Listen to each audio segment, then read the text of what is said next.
Hello, everybody. Hello. So we trying something new. I just want to go ahead and get that out there. We are live streaming on two platforms right now.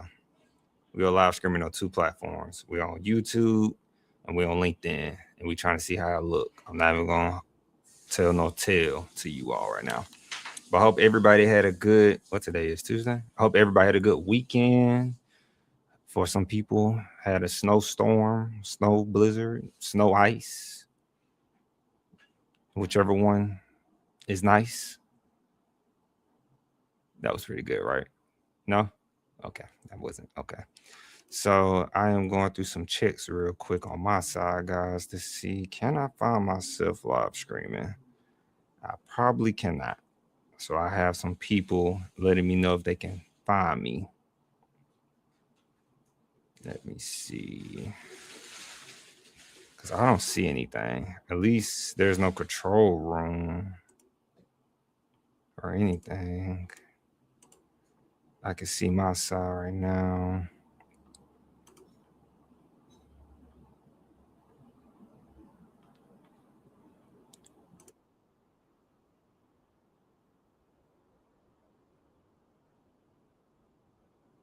I can see. Let me say something. Testing.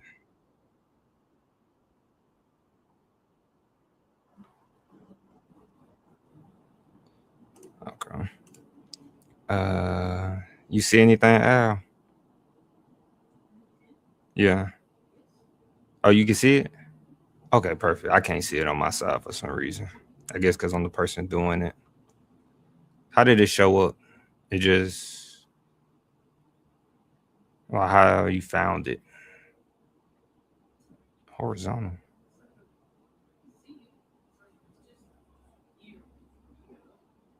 Turn your camera the other way. No, hold it vertical.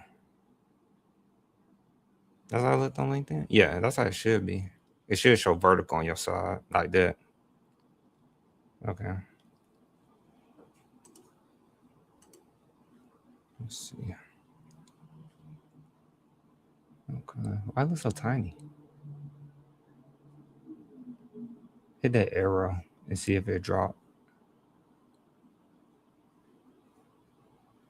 Okay. Fair. But it look like it's a lot of space if I turned it horizontal. We'll try horizontal next time. Okay. Thank you. All right. Sorry about that, guys. What we got? 3 minutes. Remember, you can always fast forward. You don't have to sit through that. Don't do that to yourself. Let's get our disclaimer up. And then disclaimer. I got it in here.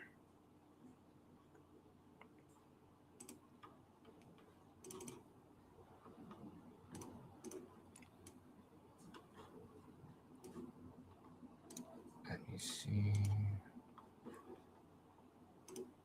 So for my people on LinkedIn, you all probably cannot see this if I share this. Probably. Interesting. It does do a screen share on LinkedIn. That is incredible.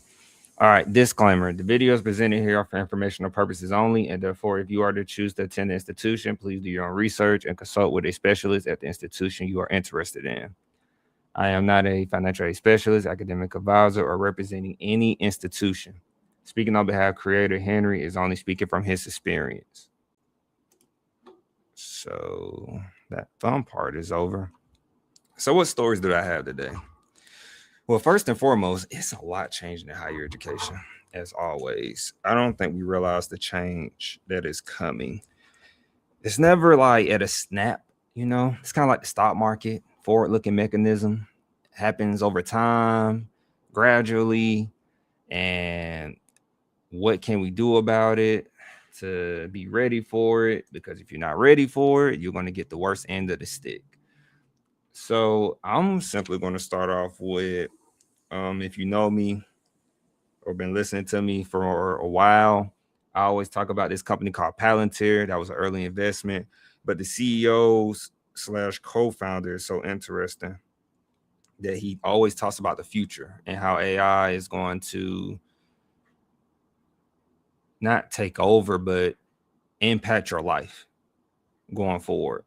And they have this thing, he spoke on it at the World Economic Forum. That's where all the leaders, top 500 S&P 500 companies, but world leaders from different countries and multi-millionaires, multi-billionaires, they meet up and they simply talk about the future and where is it going. And so it's a clip from there that I'm about to go to for you guys. Because who wants to hear me talk all the time? Not me. I definitely don't want to hear it. So that's not a few seconds, guys. This card.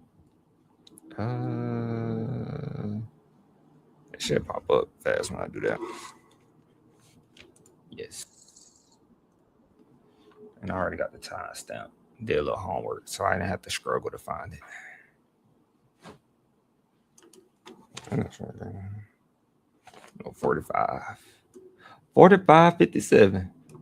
45:57.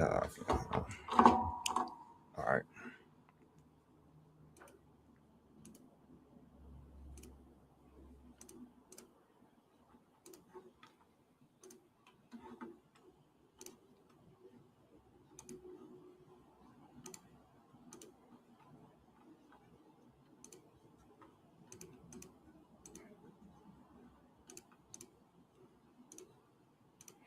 Okay, I'm going to play this clip, and then, of course, we review it.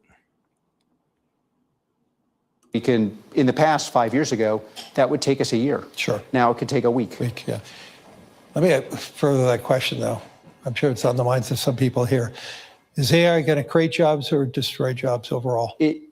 Yeah, I think one of the unfortunate things of the narrative in the West is it will destroy humanity's jobs of, like, you went to an elite school and you studied philosophy.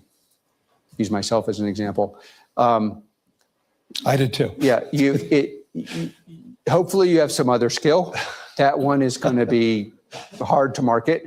But it was always hard to market. It was hard to market, very hard. It was a good education. A very, very strong education. If you can get a job, you might keep it. But that's what I always thought. It was like, if I finally get a job, I'll probably keep it and do well, but I'm not sure who's going to give me my first job. But like technicians, yeah. If you're a vocational technician, or like we're building batteries for a battery company, and the people who are doing it in America are doing roughly the same job that Japanese engineers are doing, and they went to high school. And now they're very valuable, if not irreplaceable, because we can make them into something different than what they were very rapidly. And those jobs are going to become more valuable. I don't not to diverge into my usual political screeds, but will be more than enough jobs for the citizens of your nation, especially those with vocational training. I do think these trends really do make it hard to imagine why we should have large-scale immigration unless you have a very specialized skill. Because what about the foundation for white-collar work in Europe and the United States has been through the universities?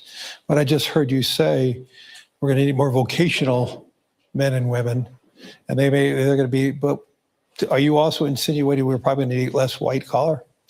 I think what we need to do is, yes, but I think we need different ways of testing aptitude.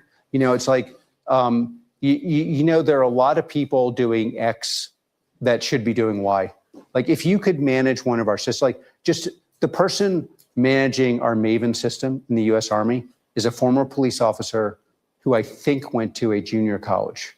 And they're doing very, very high-end, very complicated targeting globally. And that person actually is irreplaceable. And I think in the past, the way we tested for aptitude would not have fully exposed how irreplaceable that person's talents are. And would they been as talented if they had not gone to their college? Yes. But I think I tend to, even inside Palantir, if you look at inside Palantir, what am I really doing all day? I'm walking around figuring out what is someone's outlier aptitude. And then I'm putting them on that thing and trying to get them to stay on that thing and not on the 5 other things they think they're great at. Like, keeping their. Yeah, it's like, well, everyone at Palantir, every engineer at Palantir, it's the most, wherever I go in the world, like for as you know, maybe for 18 years, everyone thought we were like a business joke. And now lots of business people want my advice. The only people who don't want my advice at Palantir about business are Palantir engineers. They're like, hey, Alex, I have an idea about how we could just be in a much better company. And it's always like, yeah, it's like literally McDonald's, but it's like, we should have some titles and you should stop speaking in public. And and then, there's probably right about speaking in public sometimes. I certainly admit that. I don't think you did anything wrong today. Yeah. So, thank you for that high praise. One of the keys to success is setting the bar very low. Yes. No, I don't believe that's how you operate Palantir. One last question. Where will the curve of AI go?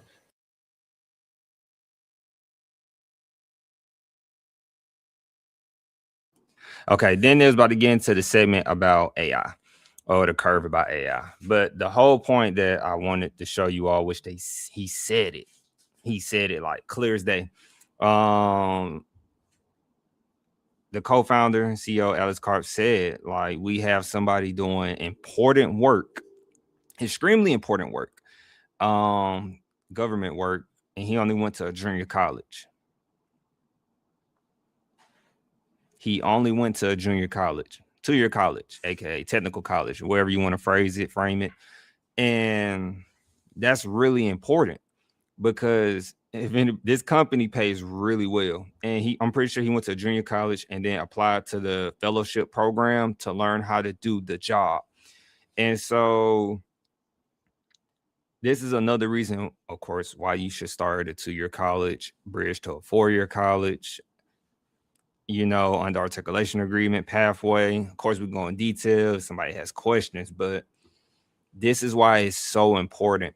Everything is shifting. I'm not saying universities will go away, but that is also another conversation we're going to have because he's known as a futurist. I just learned about him over the weekend. He has a book out, but he also talks about like a lot of schools are going to shrink. A lot of universities are going to shrink. They're going to merge, close down, as we talked about, because the higher ed bubble, I don't think it's going to be, when they say a bubble, it's like a drastic change of events happening.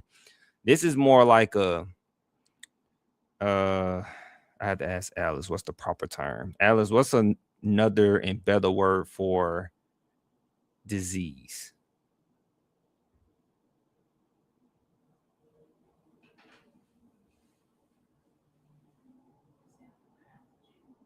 Who? Pathogen? This is like a pathogen thing that's going to happen slowly over time, if I said that right. Because it's not happening, like I said, I thought it was going to be a higher ed bubble, but it seems it's going to be something just fading over time. Like this school was there, that school was there, that school was there. Now it's just fading. And then it starts to create that question, like, how am I going to afford college? Because now the school I was going to go to that's affordable, you might thought about going to a university, right? You might thought about going to a small university, not even a big university, a small university that's in your state. But you have multiple state colleges, multiple colleges that are not as big, right? But now it's kind of like cornering you to go to this bigger school. And then now the bigger school costs X, Y, and Z money. But your 2 years are going to be there. And he mentioned vocational schooling, AKA 2-year colleges, technical colleges, because vocational schooling, you're going to need people who can maintain these data centers, all this AI stuff. It's going to create jobs, but also take away jobs, as we always talk about. But the fact that you have a CEO, co-founder, billionaire, Fortune 500 company talking about a junior college blows my mind, because 10 years ago, you wasn't hearing that. 5 years ago, you wasn't really hearing that.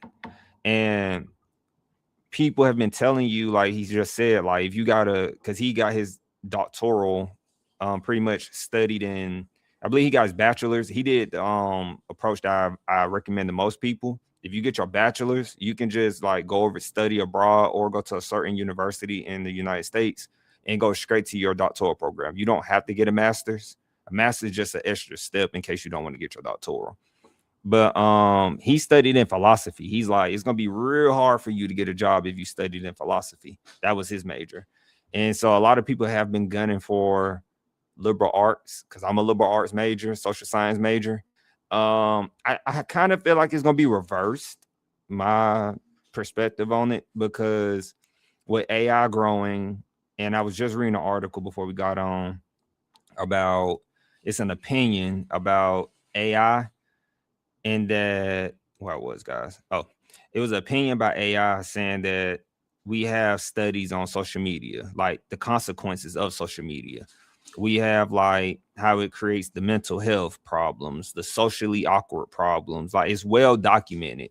You can go look and find articles on it. But the person who wrote the article, the opinionated article, was speaking on that. Get it? Speaking on behalf. They were speaking on that. And you're going to need people who know how to socialize, people who went to college knowing how to hold a conversation with people. Really going to be a lot of your upbringing by your parents, but how can your parents show you how to socialize if they're being consumed by social media, technology constantly? So it's going to create, I feel like, a high demand for like public speaking. Something I do, I work with students, talk to students all the time, have to listen to their problems and hear them out. Just any job related to listening, talking, and being a human, because being a human is shrinking, I guess, or fading.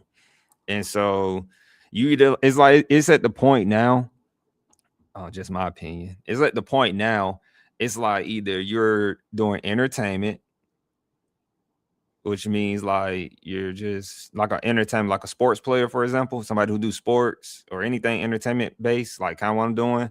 Like, they don't listen to other people's side. So it's like most people are doing this. They're, what's the other one? They're doing entertainment on social media, aka technology. I'm gonna say social media, or you're on technology all the time. So like, you think about people who sit on camera, like, I want to hear people comment, but I don't have that many comments coming in. That's the whole point of this community we're trying to build. Another reason why we're on LinkedIn, we want professionals to come in here, comment, say their piece, say their part, and hopefully, you know, make it a pathway for students who don't have access to this information or don't know this information. But it's, you know, most people don't listen to each other no more.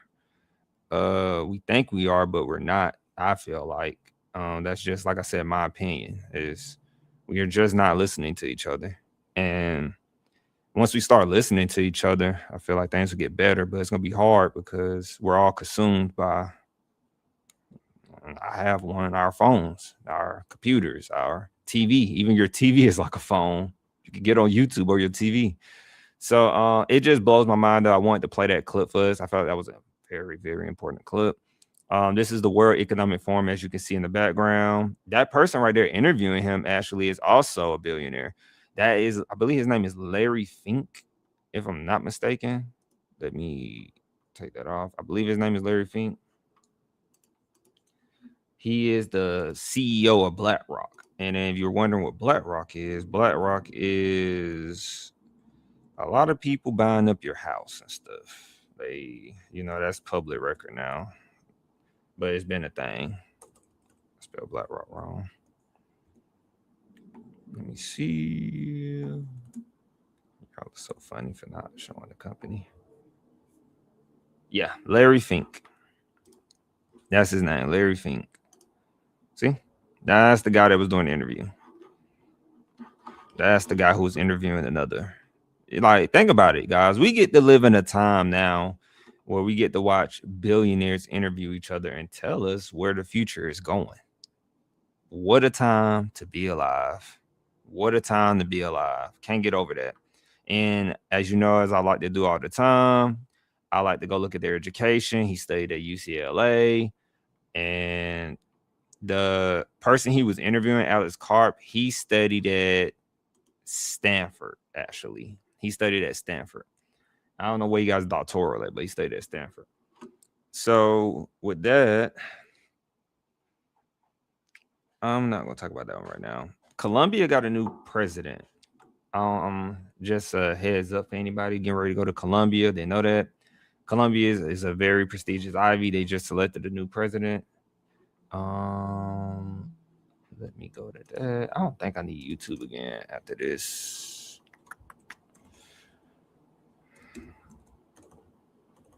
Colombia got a new president. I'm gonna leave it there unless it comes back up. And then, because I had some things I wanted to say. Should I jump to that? Oh, I want to jump to this too. Hopefully I can find the clip. I do need YouTube again, actually. So I was watching Bloomberg, guys, their live stream on business, and they were talking about, so Yale has been having problems with their endowment, apparently. So from what I actually learned about the endowment, it actually was what I thought when I was reading it, but I actually got to listen to the people talk about it. So an endowment is like mutual funds. Why do I keep going into this finance area talking about mutual funds, stocks? Because apparently colleges, like universities, are heavily invested. It's funny how education and finance go hand in hand. It's very interesting. It's interesting to me. But they were talking about how most endowment funds are just like supposed to be passive, pretty much like index funds. And the money don't supposed to move, it's supposed to grow. Because the endowment fund is money, I believe, given by donors, investors, whoever, right? And the money is just put into a pot. And then the money is supposed to grow steadily. But Yale, from what the lady was describing, Janet Lauren, I should just follow her on LinkedIn. She was describing it as like Yale is actively managing theirs. Like they have different managers managing the funds, which is putting them at risk with the current administration of Trump. And then now it's kind of making sense with the tax problem going on with the endowment funds, because now when you actively manage stuff and be shifting money around and taking it, withdrawing and all that, now you got tax problems. But of course, we need our financial higher education people to be in the chat. So they could be like, yeah, that, boo, boo, boo. Just be typing in the comments and helping us out. But I'm giving you the inside, what I heard in the interview. So now I'm going to find that. Hopefully they clipped it. Let me see if I can find her on YouTube right quick. Because they had spent a good like 2-minute segment about it. I thought it was helpful. Let me see. Of course, that didn't pop up. Let's try Google first. Google usually is the best route. Janet Lauren. Yes, Bloomberg. That look, is that? No, it was today. Let me see. They probably didn't post it yet. Probably not working that fast. But I will find it because I work pretty good at finding stuff. Part of being in the media, you gotta look a little hard for stuff. Let's see if this is it. They said this is a day ago. Okay. We got an ad right now, guys. I'm going to show you in a minute. And why they doing that? Bloomberg. Because that Bloomberg Live is too long to just go find and dig in. It's very too long.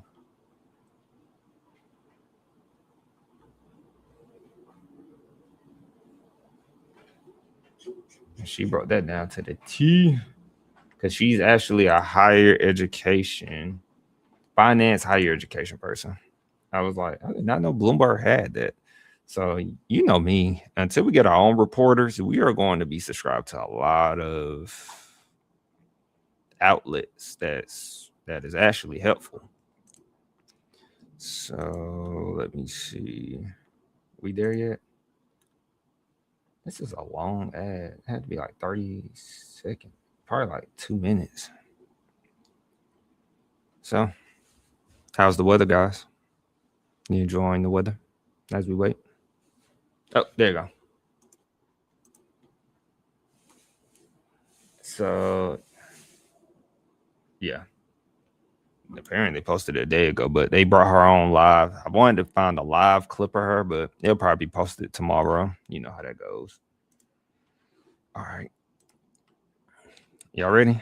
7 years ago, the head of investments at the University of California system made a bet so simple that it's almost unexpected for the manager of $200 billion.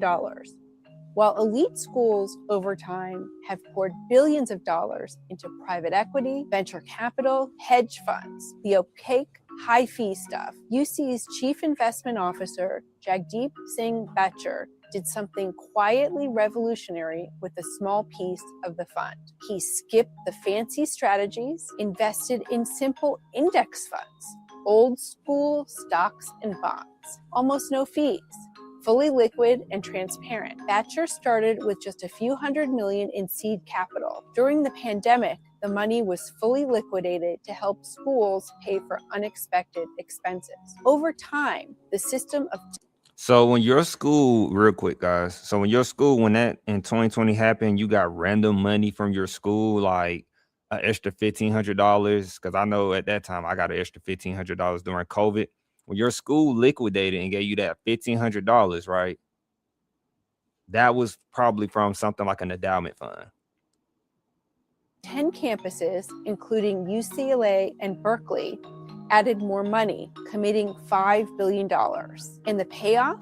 It worked extremely well. UC's plain vanilla gold and blue fund, named after the university's colors, has ballooned to about $8 billion, making it one of the largest standalone endowments in U.S. higher education. And in the last 3 years, it crushed the returns of some of the Ivy League giants, particularly Yale. Yale's investment office pioneered the model that dominated endowment strategy for decades and brought billions to schools that enabled them to create ambitious programs. Yale still leads the Ivy League in 20-year annualized performance. That Yale model, locking up cash for years in private funds, once generated huge returns. But today, it's under pressure because of fewer exits of public companies. Some of the universities that had the most success with the model suddenly have short-term needs, hundreds of millions of dollars owed annually in new endowment taxes, and political fights in Washington threatening federal research funding. So now even the big names, including Yale, have sold stakes in private equity. Meanwhile, schools that kept it simple, even those with endowments under $50 million, are outperforming the wealthy elites in the short term. There's a lot about Mr. President with the Okay, we ain't about to get into it. No, Trump, no. No, you finna say something crazy. So yeah, hopefully y'all took that in, and so I learned something too right there, and that takes us to our next conversation. Yale said, "Hey, you make under $200,000 in family income, your education might be free." Now, everybody's been saying Yale is offering free education. I want to be first and foremost. They didn't say that. They said it can make your pay or your education more affordable or something. They're never going to say free because let's think about this, guys. There's always more stipulations. There's always some other things to this. Everybody's not going to be able to get this. They had made changes to their financial aid at the institution. So we're going to see about that because they have a whole article, details. We love stuff like that happening. I forgot what school did this before, but another school did this before. I feel like they're hearing me a little bit. I feel like they hear me talk about, I don't talk about Ivies in no bad way, but I do think they're a little overpriced a bit. But but I don't talk about them because if you have that, well, if we think about what we talked about with Palantir co-founder CEO, he is a type of person, or the way they built that company, he does not care what school you went to. Can you do the job? Are you willing to learn? And some jobs are like that. So some jobs don't care where you went to college. And I'm a big advocate of that. I don't care where you go to college, as long as you know what you're doing. That's the type of person I am as well. I care if you went to a 2-year college. I'd rather you save money in college and jumpstart your life afterwards. People out here showing love to colleges, and they haven't even helped you make no money afterwards. That's the problem I have with some universities. Like, how dare you boast yourself and you're not helping these kids make no return on investment? Like right now, their kids are out here saying they can't get a job. They're about my age. We can't get a job. We're struggling. Healthcare is high. College is high. Everything is high. Cars are high. What you want them to do? I guess go back home to their parents. But they don't think about that part. How can I go back home to my parents? Well, have I been on my own since I was 18, which is another problem we have not solved yet. Because some people try to ask me that question. How can you help a student who is homeless? Well, has a university helped a student that has been homeless? How you're going to ask me something that universities cannot do? I have a solution, but they can't even figure that out for some reason. To the next part, Yale University, if I said that right.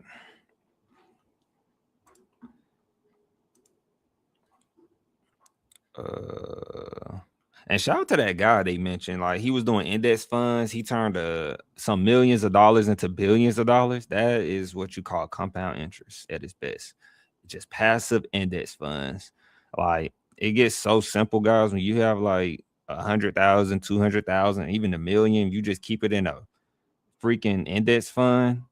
You can make a yearly salary. If not, like, I haven't put in a calculator before, but you can make a yearly salary, pour that out every year, and just keep rinsing and repeating.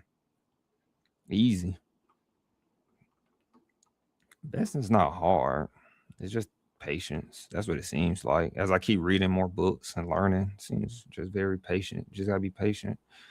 I think I won't need YouTube no more. I think I won't need it no more, y'all.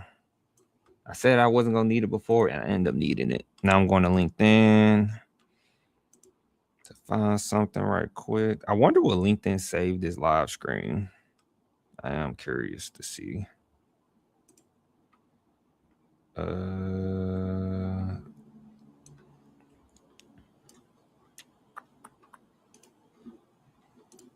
Let me see. I click on it. Yes. Let me see.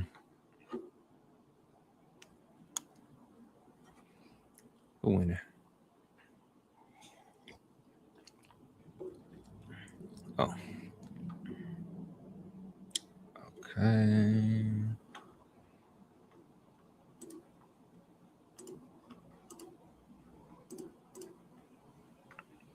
I don't think I need no sound. Let me fix that actually, because if I do need sound, I'm gonna be upset myself because I have to close it out, open it back up. So I'm gonna add it with sound, but mute it. All right. So here's, y'all know I love my LinkedIn.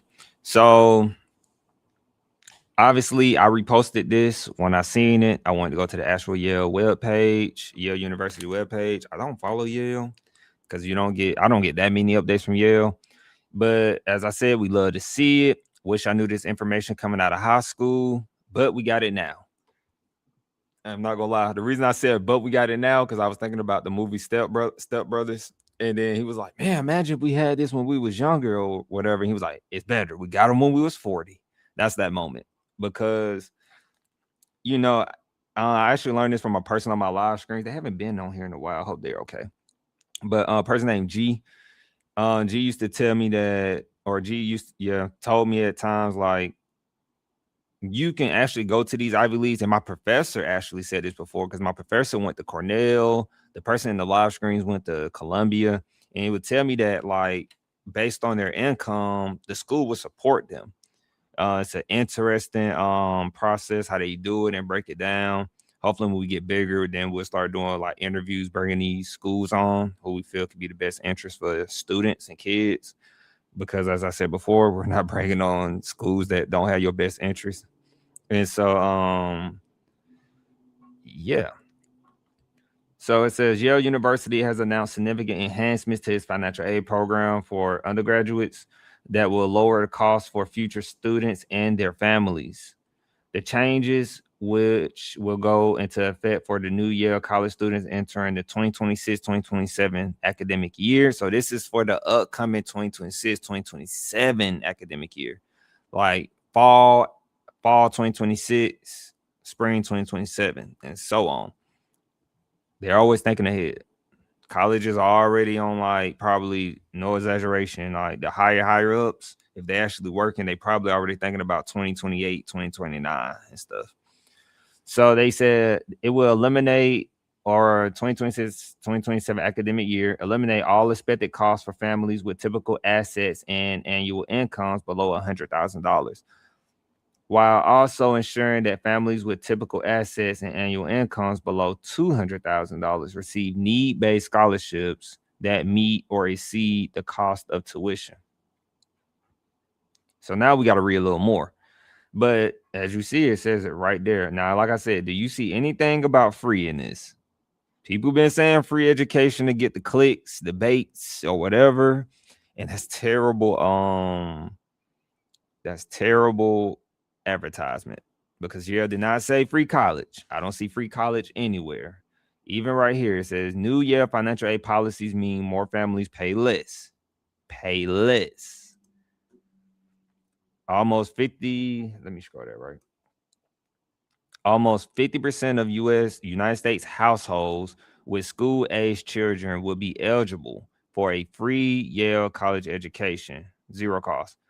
Almost 50% of U.S. households with school-aged children would be eligible, keyword, eligible for a free. Eligible for a free. Now, and 80% of households would be eligible for free tuition. 80%. That's, if you part of that 20%, that's, you don't qualify. So there, you know, most likely you're very, very what? Wealthy. Now, I'm gonna keep going real quick before I stop, because before we go to the article. This is by the Director of Undergraduate Financial Aid, Carrie DeFonso. Hopefully I said that right.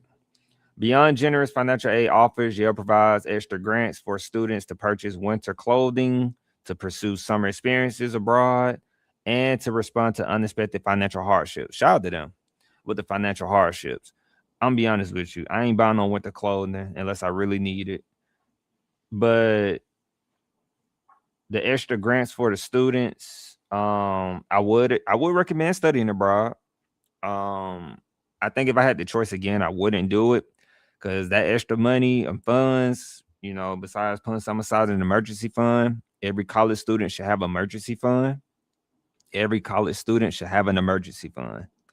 Every college student should have an emergency fund, because you never know what might happen while you're in college. Car, I don't know, going to the doctor, you might have to pay a copay, never know. Just never know, real life stuff. And so always be mindful of that. And then they said, click the link in the caption to read more in Yale News, which we're about to do. Was it something I was about to say, guys, before I kept going? Oh, that's what I was going to say. Keep in mind, guys, it says households. So a lot of times I feel like, I don't know how true this is. I don't know if my financial aid person will even confirm this on the live stream. But if you got a business, kind of like the Trump 101 game plan, if you got a business, I don't know if they fixed that. If you got a business, and your parents, like, I don't want to be that person, but if you got a business, if your family got a business and they put down they don't make anything or they make like $5,000 a year, they can end up qualifying and getting this. That's all I wanted to say. If you won't go in detail, I had to ask my financial aid person, but I feel like that's a loophole on that. But that's just my opinion. Somebody had to come in and correct me on that, but that was an opinion. That wasn't a fact at all. I'm making another page. Boop, boop, boop, boop, boop, boop, boop, boop, boop, boop. Okay. Is it zoomed? I don't think it's zoomed in. It's a little zoomed in. All right. Yale to offer free tuition to families. The key word, Yale to offer free tuition. Yale to offer. Key words there. Yale to offer free tuition to families with incomes below $200,000. If you make below $200,000, this is for you. If you make below $200,000, if you make $199,099, this is for you. This would have been for me. I wonder is this, well, they said financial aid. So I don't think this would apply to grad school, but we're going to figure this out. It might. That's why we read. We can listen to the story. Should we listen to the story? That would be very helpful. But I'm gonna read it. I'm gonna go through it. It says Yale University today announced significant enhancements to its financial aid program for undergraduates that will lower the cost for future students and families. We got our question answered at the beginning. The changes will go into effect for the new Yale College students entering 2026-2027 academic year. Eliminate all expected costs for families with typical assets and annual incomes below $100,000. So people who made below $100,000, or if you had made over $100,000, you were not in this, focus. But now, if you make under, or you make over $100,000, but still below $200,000, now you fit the picture. So it says, while also ensuring that families with typical assets and annual incomes below $200,000 receive need-based scholarships that meet or exceed the cost of tuition. Quotations. Did we read this already? No. Okay. Quotations. I am thrilled that Yale is making this important investment in affordability. Me too. I'm very excited as well. Said Dean of Undergraduate Admissions and Financial Aid, Jeremiah Quinlan. With this announcement, we reiterate and reinforce Yale's commitment to ensuring that costs will never be a barrier between promising students and a Yale college education. Since 2010, Yale has offered financial aid awards known as Zero Parent Share. That's dope. Didn't know about this. I'm learning this as we're going through this. Zero Parent Share Awards. They provide eligible family scholarship grants that cover the full cost of all billed expenses. Tuition, housing, and the meal plan. Dang, that's dope. That's everything I tell you not to get. The housing and the meal plans. They saying, hey, we cover that for you. As well as estimated travel costs, hospitalization insurance coverage. Wow. No wonder them students be looking pretty healthy on campus. Ding, they get hospital. What about dental? They didn't say dental or nothing. Hospitalization insurance coverage and a $2,000 startup. That's a startup? A $2,000 startup grant. Oh my goodness. So let me tell you how important information is. Let me tell you how important access is. That's what college taught me. Let me tell you how important access is. I literally went to the Air Force Reserves, guys, because I didn't have medical insurance. Now, my 2-year did not offer medical insurance. Now, I could have switched the game plan up a little and tried to go for an Ivy League after my 2-year, which probably would have been like, okay, if I get into this Ivy, possibly in this situation as an Ivy, and I know about all these benefits, for example, then that probably would have shifted my direction on what? Going into the military. And I'm thankful for the experience and everything I'm doing in it currently, but those little details, right? Like I didn't know they give you a $2,000 startup. Didn't know they give you medical or hospitalization. They didn't say medical, so I don't know if that's a difference, but hospitalization insurance coverage. When you come from a poverty environment, Title I environment, you don't know these things. I feel like middle income don't know these things. I feel like the wealthy don't know these things, depending what percentile you're in. This is just something you don't know, like on the whimsy.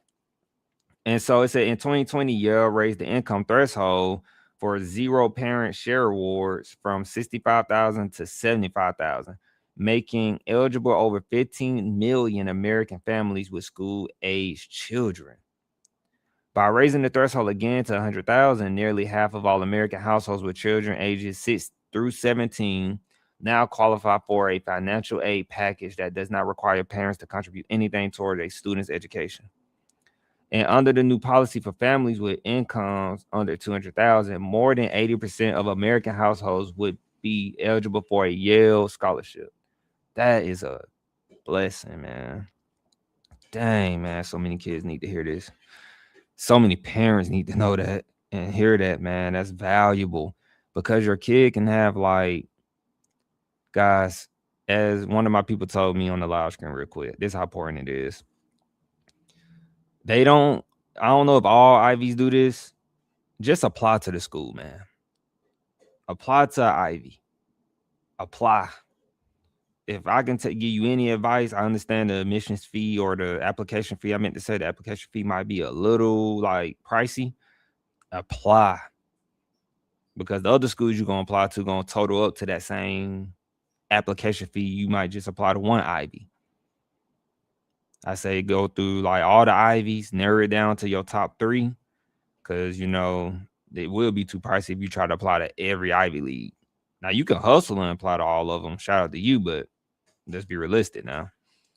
But apply. You will be so surprised. Just apply. Please apply. So right here they're talking about the new Yale financial aid policy mean. We just went through that right there. So we actually just said that too right here. That's a different quote. Let's see. Today, more than 1,000 Yale college students receive a zero parent share award. So it must mean that not that many people get that 1,000. They said more than 1,000. So it must not be that high because they could have said more than 10,000, more than 20,000. So it must not be that high who they give out that zero parent share award to. And 56% of all undergraduate students qualify for need-based aid from Yale, said Kari DeFonso again. Hopefully I'm saying their last name right. Director of Undergraduate Financial Aid. The average grant for all students receiving aid in the current academic year is greater than the annual cost of tuition. Yale makes a special effort to support students with the greatest financial need, said DeFonso. Beyond generous financial aid offers, Yale provides extra grants for students to purchase winter clothing. We read that. Quinlan and DeFonso said they believe the new policies will provide additional clarity to families navigating the college admissions and financial aid processes. This better help students. I better not see no bad reviews.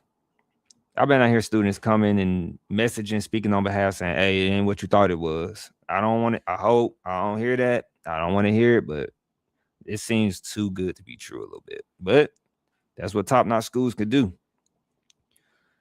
Hey, still started 2-year bridge to a 4-year though. Come on now. Don't be like that. Still bridge to a 2-year, go to a 4-year. And believe it or not, Ivy League like Yale, Columbia, and all them do accept students from 2-year colleges. Remember, I'm gonna do it after this. I'm gonna do it after this and go to their school website. And so we are almost at the end. This is very engaging. Where we at? Who they quoting? Oh, from DeFonso again. From my personal experience as a first-generation low-income college student, I know that navigating financial aid can feel overwhelming, which is why we plan to do Financial Aid Fridays. Determining a family's specific ability to contribute towards a college education can be complicated, but these new policies will make it easier for families to quickly understand their costs. Okay. Straight to the point. That must be him. Quinlan underscored the university's other recent efforts to increase transparency around costs. In October, Yale launched a new instant net price estimator. Honestly, I don't like estimators because you have to have your parent there to do an estimator. And the way I grew up, I never had my mom there to just sit down and do something. So I always just use the real price. That's why, like, if you look at the real price of Yale for a year or the 4 or 5 years you go there, it's going to be like $500K probably. no exaggeration, $400,000 or $500,000. But now we understand, like, if you apply to the school, depending on your need-based aid and what you're looking at and all potential with the perks you get, it could be a lot. Like, you really won't pay a dime, possibly. But as I said, I was always the type of person, I always prepped as if I had to pay out of pocket because, at the end of the day, if they take all this away, I can't go to school really. I always had that in the back of my mind. Even today when I do things, if I'm using other OPM, like scholarship grants or anything like military money, if you don't follow through on your word, it can get taken back. So I always keep that in mind. That's me though. And as we keep going, an online tool designed to help prospective undergraduate students and their families get a clearer picture in seconds of their estimated costs to attend Yale. That tool complements Yale My Tuition Quick Cost Estimator, which produce personalized estimates in less than 3 minutes, as it generated hundreds of thousands of cost estimates for prospective students since 2018. For more than 60 years, Yale has considered applicants without regard to their ability to pay and has provided scholarship support to meet families' full financial need, said Dean of Yale College, hopefully I said that right, Pericles Lewis. This approach has been instrumental in attracting the most talented, ambitious, and dynamic undergraduates to Yale. That's important, guys, because schools of this high caliber are always looking for unique, bright minds. So always apply. If you feel you different, people have been telling you different, you think different, it might take you, for example, if it takes you 30 minutes to do a statistics problem, 45 minutes to do that one statistics problem, it's not that you're bad at math, because you always, every time you finished in 30 or 45 minutes is correct. You know who else was like that? Albert Einstein. It used to take him a long time. He used to be like, I believe he said he was like always the last person to finish something, but when he finished, best believe it was accurate and correct. And I know that's so hard to do nowadays, because I still take my time on stuff. Like, believe it or not, I am not a what's that word? Advocate reader. Like, when I come on here with you all, I do a lot of reading. Then I read in my spare time. I try to, or making time to. But I'm not the fastest reader myself. So I love that, actually. I love that. Let's keep going. Now that we did that part, I am going to go to Yale and see if I can find. Shout out to Yale. Should I subscribe? If I subscribe to Yale, I got to subscribe to everybody else. So I'm not going to subscribe to Yale. That's a lot of schools to subscribe to. After we look at Yale's, to see if they accept 2-year colleges, which I feel like they should and do, we're going to do our college review and we'll be out. And we covered most of the... We didn't cover the Department of Education accreditation system. We will cover that next time. I actually saved that, because you never know with higher education, some of these topics, man, they spring all these topics out at one time and they never have no topics like for the rest of the week. So we'll actually save that one, because it'll just be a good topic to have on Thursday. And then we'll get some other topics tomorrow for Thursday as well. So I can see my Google setup. Yale. All right, quick, guys. I get that up for y'all. Yale University. Started 2-year, Bristol 4-year. Do it. Y'all ever seen that Major Payne? Do it. Say what? Do it. Say what? Do it. Say what? All right. So I'm on Yale website. As you know, I always do this in college breakdowns, but I'm not breaking down the college right now because Yale doesn't need a breakdown. It's Yale. And it's Yale. Yale, if they lost their accreditation, then I do a breakdown, but it's Yale. They don't need a review. Some schools don't need no review. So I'm gonna look up. Normally I do tuition. Normally I do articulation agreements. Articulation agreements. Let's see. Haha. I guess I spelled it wrong.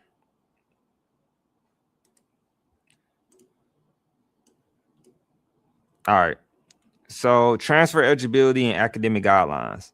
So for everybody that didn't know, this is why I always say start a 2-year college. We're about to look at the details of it, but the transfer admissions committee determines like the eligibility during the application evaluation process. They do a holistic review of an applicant's post-secondary experience is required to determine if the credits would transfer to Yale, right? But first and foremost, you can transfer here. Let's be clear on that. You can transfer to Yale. You can transfer. Hold up. If I don't get in my freshman year out the gate at this prestigious institution, I can transfer there. Yes. Yes.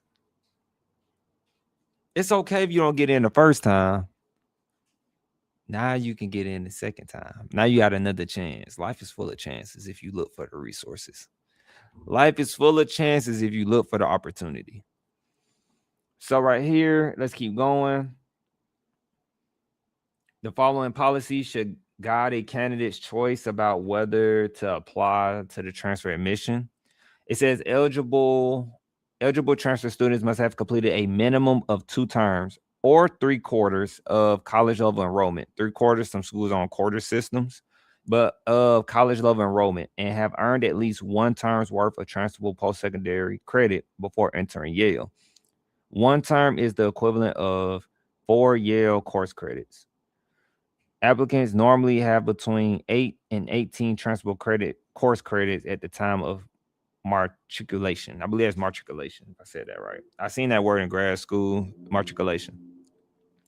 Transfer applicants are normally offered admission to begin as sophomores of first term juniors. Incoming transfer students who have completed 2 terms or 3/4 of enrollment elsewhere, but enter Yale College as a second time first year students based on their transferable credit. So pretty much it depends on how many credits you have when you transfer in and where you're going to be like considered, as they said, like a first year student still. You might transfer in as a second year student depending on how many credits you have. That's all that fancy verbiage it means. That's all it means. Do you need to know that? You need to know how to count your credit hours, if anything, because you don't want a school to like, hey, why I didn't get this credit? I counted 3, 6, 9, 12 or 3, 6, 9, 12, 15, 18. I should have 18 credit hours, but they said you only got 9. So you want to make sure you can count your credit hours. That's really important. If you want me to go over that, guys, let me know in the comment section for a future live screen, and I will break that down happily.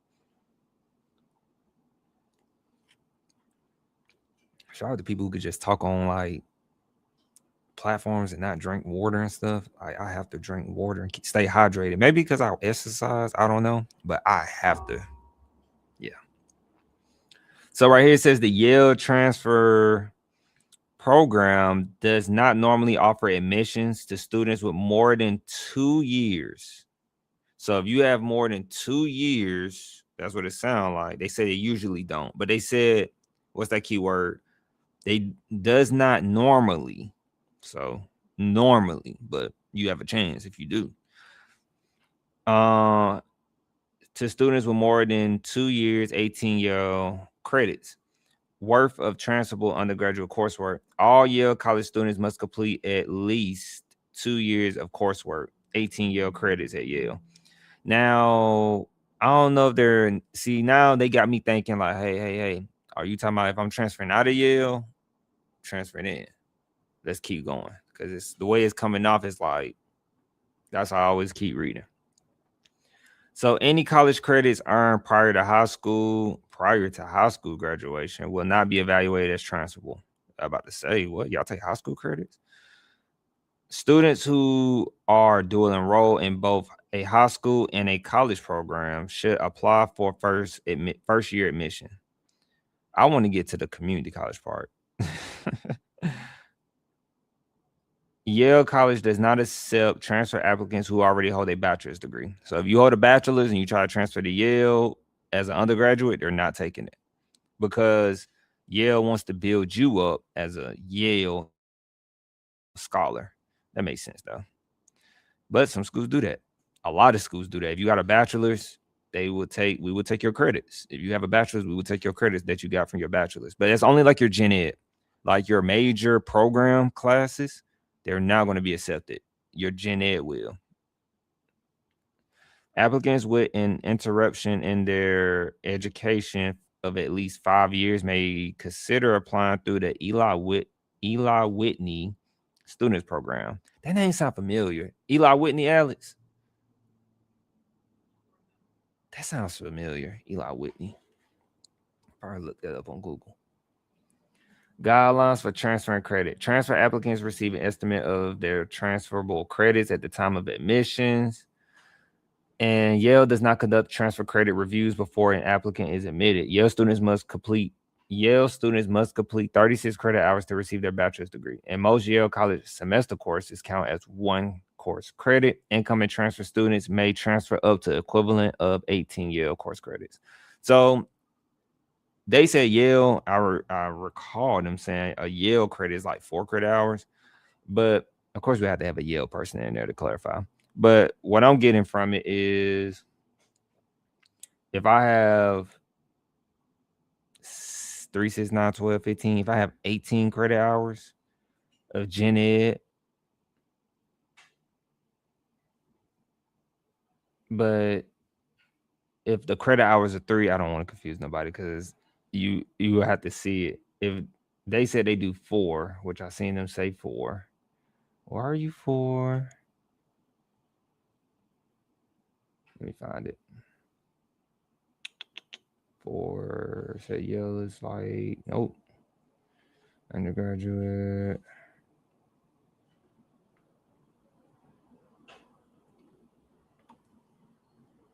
You hiding. 4, there you go. So 1 term is the equivalent of 4 Yale credits. So that's already sounding a little different though. But as I keep going, this is why I think this is it. Incoming transfer students may transfer up to the equivalent of 18 Yale course credits earned at 1 or more colleges and must complete a minimum of 18 course credits at Yale. That's what they keep getting me at when they say complete a minimum of 18 credits at Yale. I'm curious about that. College completed college courses that are similar to those offered at Yale and subjects taught in Yale College. Let's see. Are usually transferable, many in English, math, statistics, calculus, and above. So, guys, if you are, they have the subjects of instruction here, but as I like to keep it simple, because most students, like if you're coming from a 2-year college, it said it right there. Where is it? Took away my highlight. So they said most courses are usually transferable. So if I started at a 2-year college and I take for cheap, as I always tell students, 2-year colleges are so affordable. And the per credit hour is like, yo, you're only going to be looking at paying like $1,200, $1,500 per semester, depending what state you in. Maybe free or a lot more cheaper. You could take the English, math, statistics, calculus, and prep yourself to be going to Yale. Now, the thing I always mention to people, you need to make sure your school's accredited and you need to be talking to Yale in advance. You can call Yale and talk to their transfer people. Because if I fast forward a little bit, Yale should have a contact number or something at the bottom. And they have a chart. Nope, no contact. It's cool. But it's some probably where on this side if we really look for it. But yeah, like I said, English, math, statistics, and then they have the majors on here. So I don't know if they call it general studies. They probably call it, they have general studies, but they might call it interdisciplinary studies if they offer that. They probably don't. But they have a lot of majors, though. They have a lot of majors.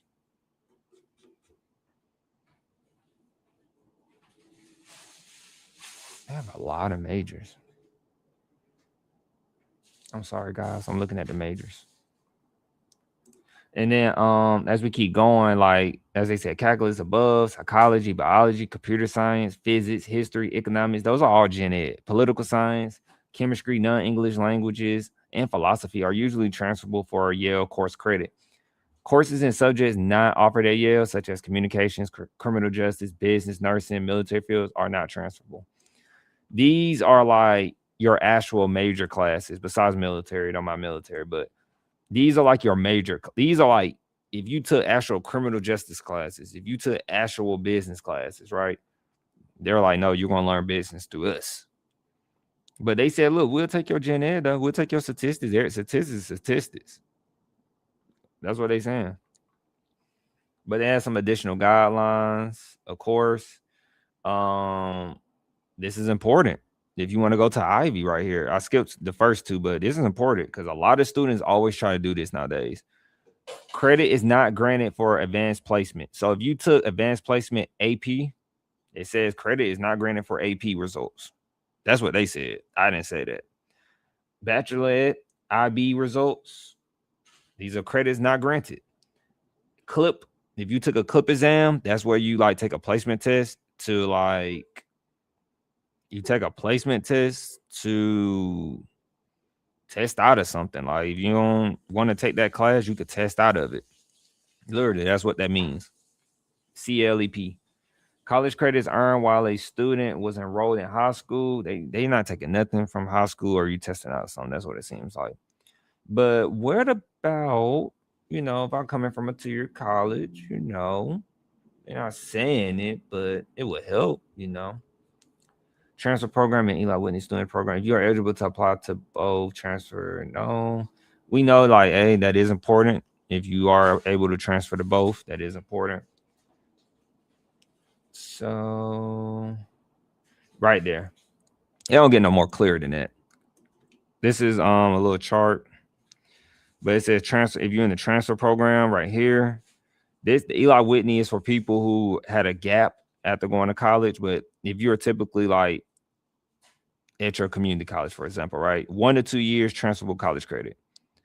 You need to be reaching out because Yale could possibly take it starting at 2 years. Only reason I say possibly, guys, because I can't guarantee anything. I don't work at Yale. I don't have nobody on here who works at Yale saying like, yeah, community colleges, of course, we'll take them. I'm pretty sure they will, but it literally is saying like credit transfer, 1 to 2 years transferable college credit, full-time only.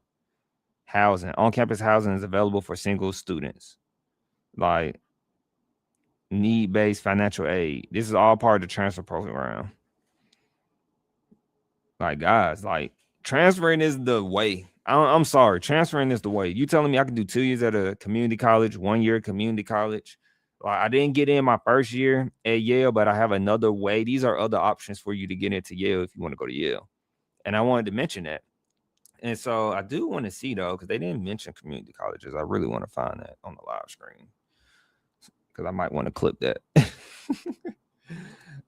Let's see. Community college. Let's see.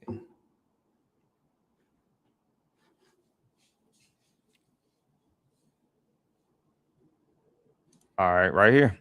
So they said transfer round table, the beginning, an open conversation with Yale transfer students. That's dope. See, they have a local school podcast. This is Paulina. And I am in my final semester here at Yale, majoring in political science and calling, what's that? Polly Murray, my Yale home. Okay. I think that's the name of the college. I'm also a proud transfer student. She's also a proud transfer student, having transferred to Yale from a community college in Southern California. Boom. That's all I need to see. That's all I need to see just by surfing the internet. What school? What year was it? 2023. Very recent. Very recent. She transferred from a community college. And if I'm not mistaken, California don't charge students to go to a community college. So if she came to Yale and did this thing right, woo, if she did this right, she probably didn't pay no money to go to school. Other ways for you to go to school and not pay money. That's all I had to, that's all I needed. That's all I needed. And then you can find this. It's on there. Hey, use that magnifying glass. Keywords, community college, but you gotta know what to type in. Like I said, my way. Hey, you want it my way is I gotta know what university I want to go to. And then I need to go to that community college that has a partnership with my university.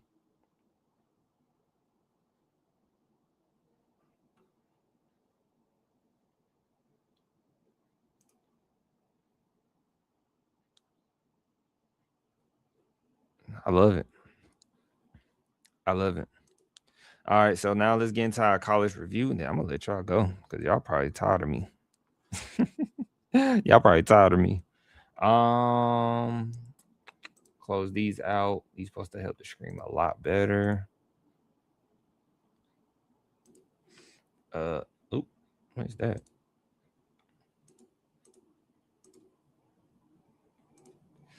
We already did a review on the national championship team.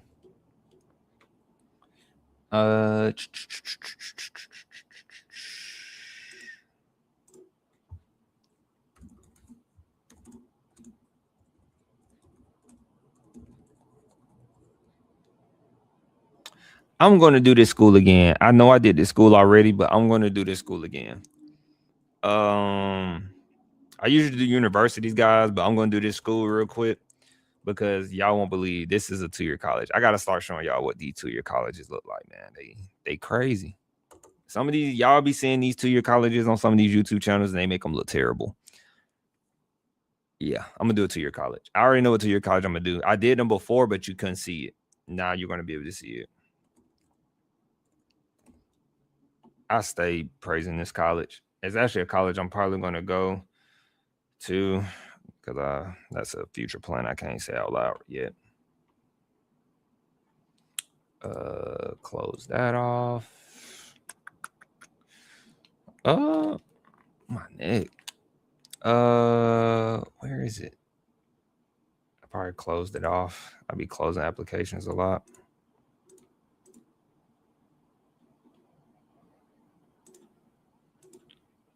Let me see. College.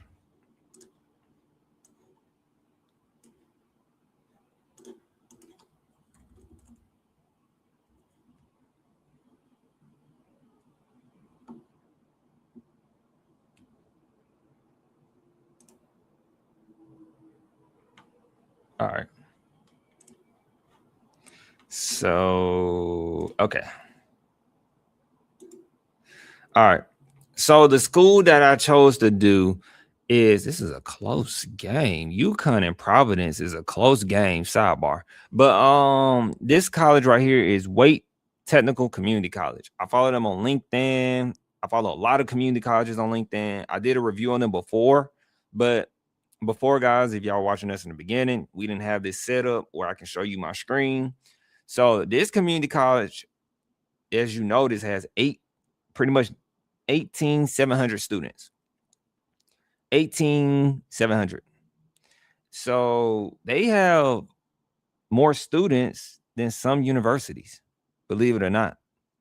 And most people think that community colleges are small. They're not, community technical colleges are small, whatever, right? But they're actually running better than universities. And wait till I show you their campus. Wait till I show you their campus. And institution is considered large when they're over 15,000. So let's get into it. As I like to do, I love to show the campus. I love to do this. This is like my most favorite part. When stuff like this, I can show you, like, look, taking you to the website. Like, this is what you should be doing. You should be going to the college website. I'm doing the hard work for you, making it more convenient for you. Like, hey, this is their school website, Wake Tech. So Wake Tech is based in, look, they got a basketball team and stuff. I do say I wish my community college had a little basketball team or something. I could have did recreational to pass time by a little more. We didn't have those, but let's keep going. So there are two. They are a 2-year college. They're public. They're in a suburban area. They're large. And is there something else I'm missing? So now look, if you've been watching this and you know we do university reviews, you're about to say, "Oh my goodness, their graduation rate is really, really low compared." No, they're comparing it to a 2-year college. They're comparing it to a 2-year college. So 2-year colleges usually have about, the midpoint is usually 33%. Now they are off about 2%. They have 31%. The average annual cost to go here is about, I'm gonna just say 7,000 if we round it. Guys, 7,000. Why is that so important? If you are simply a Pell Grant student, for my students out there who qualify for Pell Grant, if you are simply a Pell Grant student, you get about 7,000-ish, but 7,000 max.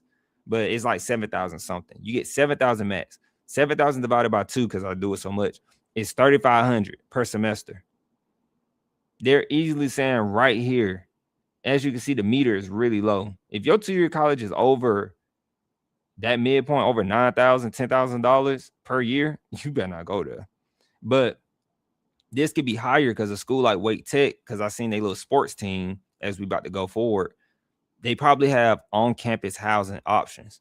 And I don't want you staying at no on-campus housing at a 2-year college. The whole point of you is to save money, stay at home with your parents, and run it up. So we're about to go to their tuition and fees. Every college has what? A magnifying glass that you should use. So I actually want to look at their majors, because she was twirling that wine like they have wine tasting, and I'm definitely going to hype that up. Hold on.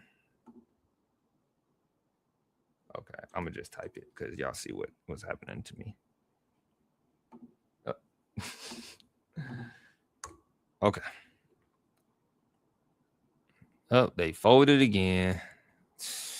Cannot play, man. I tell you. As we're looking for tuition and fees,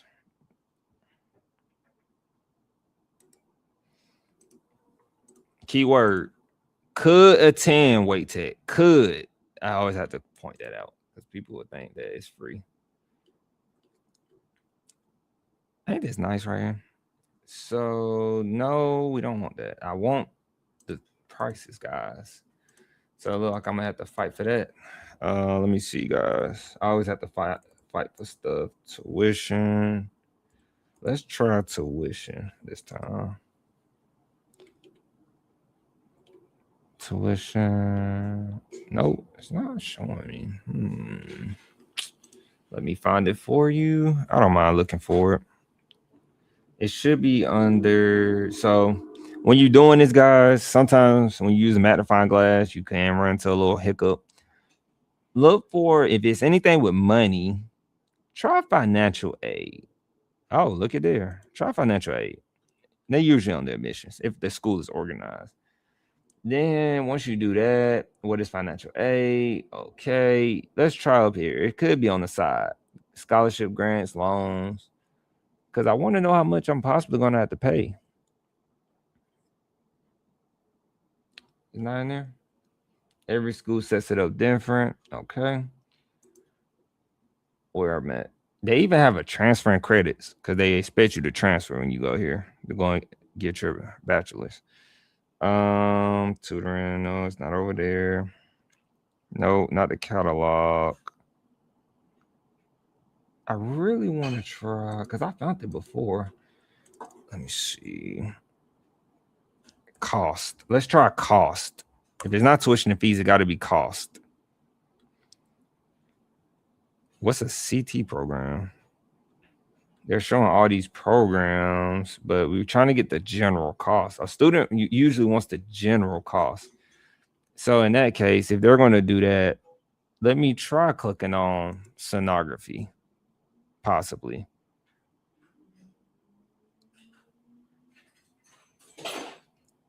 So they have the in-state tuition rate. Boom, right there. So that took me to it.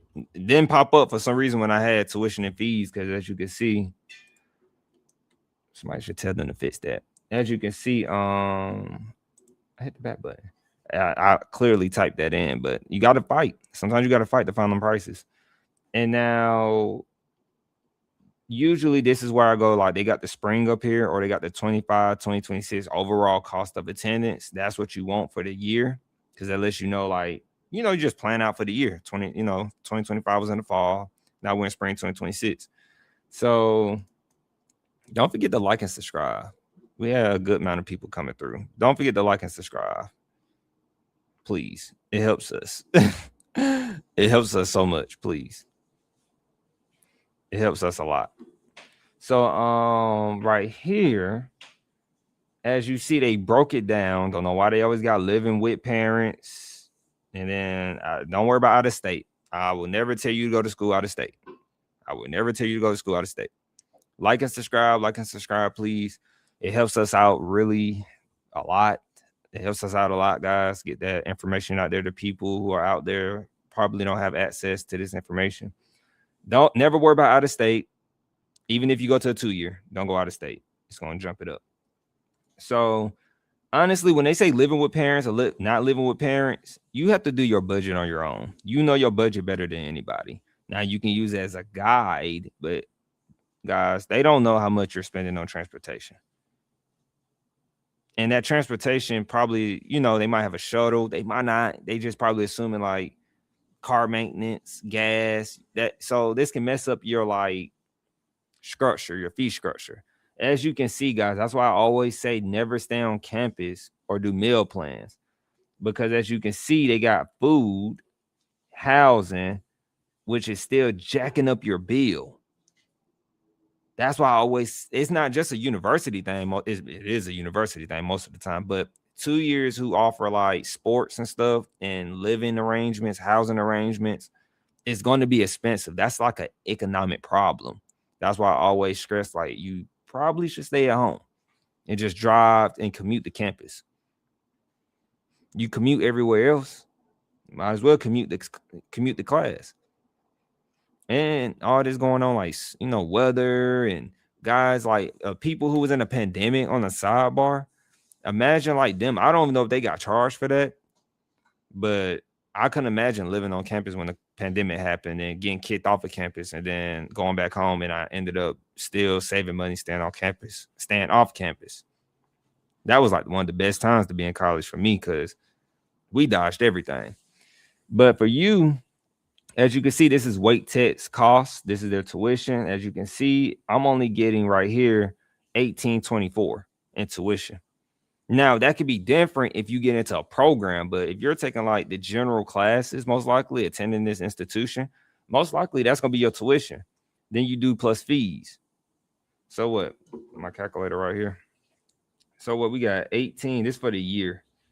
So it's looking like actually 1824 divided by 2, you look like you're going to pay $912 in tuition alone.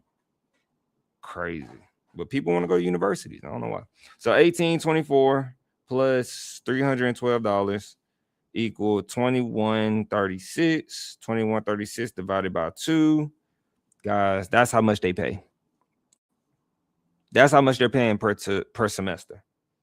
Now you got to factor in books. You got to factor in what they got up here. I don't know what equipment. Like I said, it depends on your major. But as far as because I went to school for liberal arts, and my books, I got them off Amazon, rented them, sent them back. Some I bought out of pocket. But I don't know, guys. My situation was different. Some people say books are expensive, but that's a lot better. $2,000 is a lot better than $6,000, $8,000 per semester. It's a lot better than that, because people pay that at state colleges, freshman, sophomore year. This is what you're going to pay your freshman, sophomore year. So think about your financial aid. Think about your parents' other money. Your parents might say, well, you was going to go to university, but since we got this extra money and we heard this guy named speaking on behalf telling us how much money we can save by sending you to a 2-year, we probably put this extra money to the side for you. Or you get a financial advisor and invest it into some S&P/Y index. Do some index funds like we watched earlier. And then by the time, while you're in college, your money can be making money for you. I'm telling you, this is what I did. This is what I did. It's that simple to go to college and save money. This is what I did, no exaggeration, and built the emergency fund. It's that really that simple. I'm normal. I'm not rich off this, but it got me by. It helped jumpstart my life. And so, how can I put it? What's the next part? And so, like right here, it's saying that remember, as we already said, with the housing situation, guys, don't stay on campus at the 2-year. That goes for 2-year, 4-year. Don't stay on campus. So now that we did that, we understand that the average annual cost, it can be a lot different when if they're factoring in the room and board, the meal plans and stuff. So we keep that in mind. We actually went and looked at the actual prices, but they're showing you like, look, this is what your price can look like for the year. I showed you what it can look like, but that's how you compare the two. But it's still a lot, like really good prices. So right here, my favorite part, they said, look, you can make about $42,000 or $41,800 by getting a 2-year degree with us. Now, I normally don't do this, but I do want to see what degrees they offer at this 2-year because it's a 2-year. Most people think 2 years don't offer nothing, but this is a 2-year college in North Carolina, and they have and they partnerships are crazy. So let's see what majors they have. Programs. If I was looking college catalog, that usually takes you to their majors.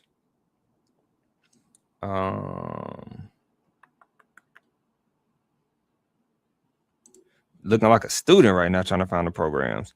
So they got accounting. They got a lot of accounting and finance. Wow. They have agriculture. So most people think universities are the only ones to offer agriculture. They got air conditioning, of course, because most people know 2 years off of that.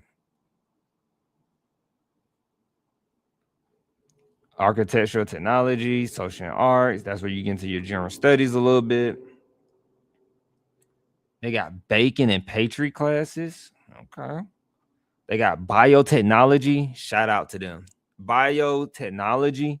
Guys, biotech, like bio classes, biotechnology and stuff. That's like stuff at big schools like Georgia Tech and all that. Bio stuff. Business administration, business analytics. My 2-year didn't offer all that. I'm gonna be straight up. My 2-year didn't offer all that. Business analytics. You got civil engineering, cloud infrastructure, collision and repair course, computed tomography. What is that? Help me out in the chat if you know what that is. They have computer programming, of course, with the C++ programming certificate. I think that's a very popular certificate. They got construction equipment systems. Well, we know construction, cosmetology, criminal justice. Those are normal, like at 2 years. Cybersecurity. Let's see if anything sticks out. Okay.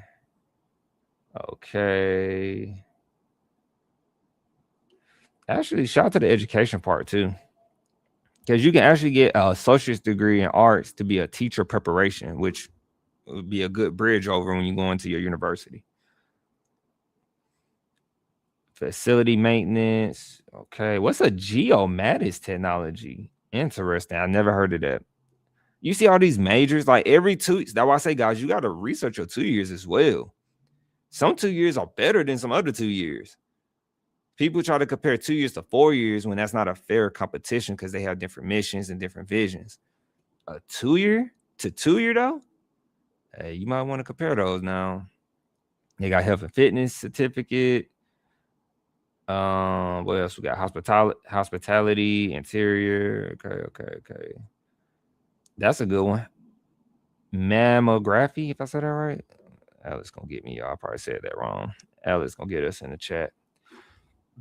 They got medical assistant. You can get a associate's degree in medical assistant. I did not know that. And paralegal technology. They got office administration. They got plumbing, and that's not plumbing what you think, guys. Like plumbing, like cutting pipes and sinks and all that good stuff. Kind of like welding-ish. Radiography, respiratory, simulation and game development for my gamers out there. They got a lot of stuff. Wow. Web and US design is very popular. Supply chain management, web developer, and welding lab. So yeah, that I had to go through all those. That's a lot of majors. Why I told you that? Because boom, transfer credits. I'm just hyping this up. Like they got transfer search by universities.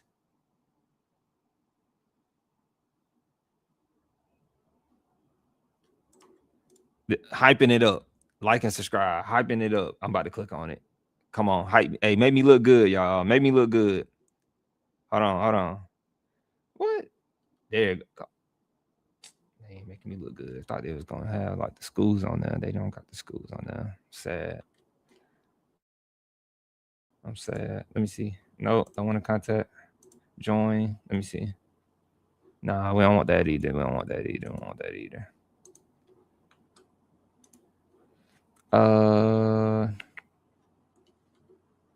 We do want to see there's one student right here. I didn't think I had a great shot at NC State competitive engineering program, but Wait Tech gave me a foundation and helped me prepare for the opportunity.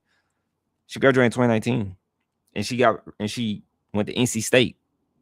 And, you know, it's 32 years. You probably didn't pay little to anything here or at that school at Wait Tech. So transfer search by degree. I want to do transfer search by university. That's what I'll be talking about on LinkedIn. They got 2+2 programs. That's like schools having partnerships, of course, articulation agreement, pathway agreements, like statewide. Can I click on that? No. So these are all the schools they have partnerships with. Appalachian State University, East Carolina University, because they're based in North Carolina. I wonder if South Carolina gonna be in here. Probably not, because I don't see it. Everybody know, look, North Carolina A&T. For my HBCU people out there, North Carolina Central University, North Carolina State University, UNC Chapel Hill. That's where Michael Jordan went. Come on, man. Stop playing with us. Come on, man. All these universities on here. Other public universities, Arizona State University. I don't advise transferring out of state, but if they got an agreement, if they got an articulation agreement or some type of agreement, you could be charged that Wait Tech price possibly if you go to Arizona State. Because I don't know why they'll have Arizona State on here, knowing that could be an out-of-state cost for you. They got private universities on here. They got agreements with. Just click on it and find out, guys. Who's on here? Who's some good schools on here I know of? I haven't heard none of these schools, guys, because they're private. But usually some private schools you hear about. Don't go to Livingstone. Livingstone was in some bad news. I wouldn't hopefully they would tell you that. Livingstone College is, I don't believe, in good standings. What's some other ones? All these other ones could be good. Oh, they got Old Damien University up here. Oh, wow. That's a very good school. St. Augustine's University, be careful with them. They're HBCU.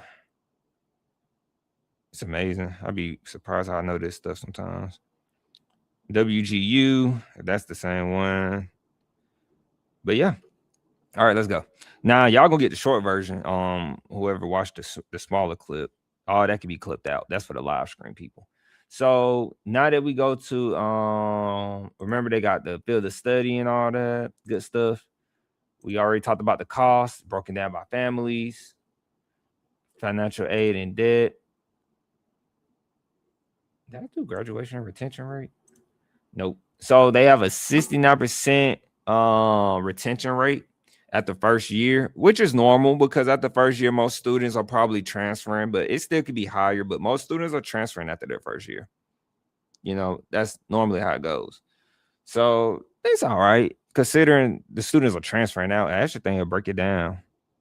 Oh, nope. They withdrew. So they're not transferring. So they still pretty close, but most of them are withdrawing. So 69%. They saying, look, you go out of school, you're going to get a minimum debt of $12,000, possibly if you stay on campus, most likely, but 33% of their students do get federal loans. So be mindful of that. They said 50. Now, this don't make sense to me. This is why I say some things just don't make sense to me sometimes. Because the percentage earning more than a high school graduate. So they said 59, you have a 59% chance of earning more than a high school graduate, which is good. Which is good because you're only going to have a associate's degree and some certificates. So that's very good. You got to think about the job market or anything, right? But when you stack up and you got your associate's degree so early, that can definitely get you an entry-level job. Because only speaking from experience, when I got my 2 associate's degrees back here, I was able to get entry-level jobs. So, and then that money right there, that's good money to be having with your associate's degree or certificates or working towards your degree. That is good money. Like, imagine you taking that full-time job, part-time job, making similar that type of money, and then going to your university and you stacking. And you're going to stay off campus and you're not going to get a meal plan again. You are stacking. Like and subscribe. Like and subscribe. You are stacking. And then test scores, it's 100%.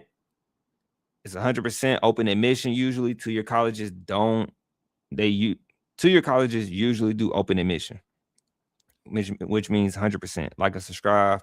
So you're like guaranteed literally to get into the school, do your thing. Hey, remember what we said? Like, remember to look at these schools. You want to look at like, hey, what school you want to, oh, my mouse, I was moving my finger on the screen. You want to see what university has an articulation agreement with this school. If you're thinking about going to this school, all you have to do is go to the magnifying glass and type in what? Well, at least on their website, transferring. But I would type in transferring in that search bar.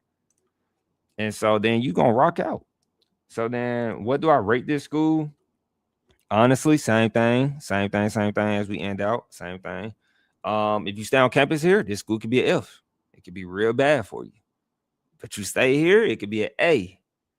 You stay off campus, don't get a meal plan, you stay home with your parents. The tuition is phenomenal. When we looked at it and actually looked at the chart ourselves, you know, it's phenomenal, the prices of the tuition. And so, as you can see, the tuition is the same price when you living with your parents or not living with your parents. So, it's like an A. It's an A and an F. I'm gonna start. I like that I'm doing that now. Like comparing if you stay on campus and stay off campus. So in that case, I'm gonna have to round it out to a B. But it, like they didn't have a campus, it'd be an A. But they have a campus, so we have to keep that in mind. So they're gonna be a B, and that's all. That's all, folks. I appreciate everybody for stopping by, and we'll be back Thursday and show this to someone who could need it. Peace. Chicken grease. Oh, I hit need help. I don't even need help.